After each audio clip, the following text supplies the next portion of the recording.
Etude number 1. I'll play it all the way through first with repeats, and then we'll talk about it. Flute up.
Could have done that last part better.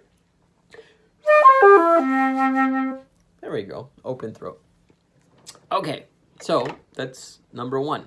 And you can practice along with it, with me playing, until you can get through the entire piece without making a note error or a rhythm error.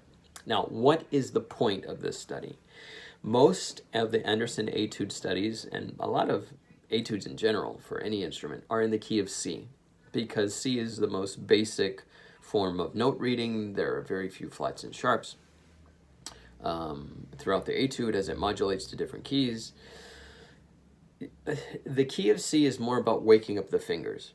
So your goal in this etude, number 1, is to play all of the pitches absolutely evenly with the correct dynamics. So playing a melody while we crescendo, which means to grow louder, diminuendo, play forte, and then like an echo, immediately play soft. These kinds of tricks and elements are what we're expected to master in Andersen Opus 33, number 1.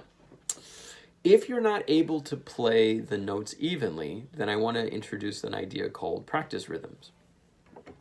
Practice rhythms would mean that you play the notes that you see on the page. Instead of evenly, you play them unevenly. First practice rhythm is long, short. Da, da, da, da, da, da, da, da, da. Long, short, long, short, long, short, long.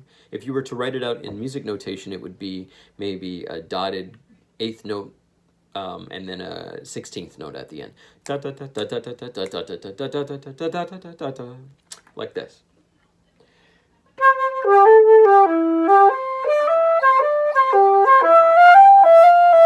Long, short. Once you get good at that, reverse the practice rhythm, short, long.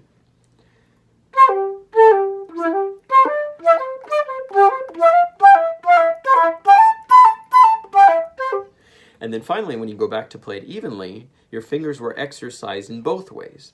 Sometimes our muscles are to push the key down, and we put a lot of effort into that. And sometimes it's to lift up from the finger. And so doing it long, short exercises this way, and short, long might exercise it in the reversed way.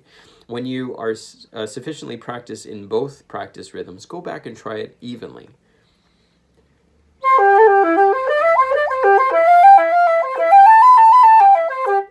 There will be certain parts of the etude that are more difficult. For example, when it starts to get really, really quiet in the mezzo piano section.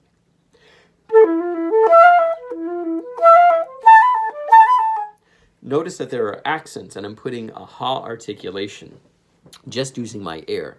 Ha, ha, na, na, na, na, ha, na, na, na, na, ha, ha, ha. So that only the accented notes come out as loud, which is the purpose of the accent. So, what I want you to observe is the dynamics. Mezzo forte is a healthy, strong sound, but not all the way up to forte. You crescendo to the forte in the first 3 measures.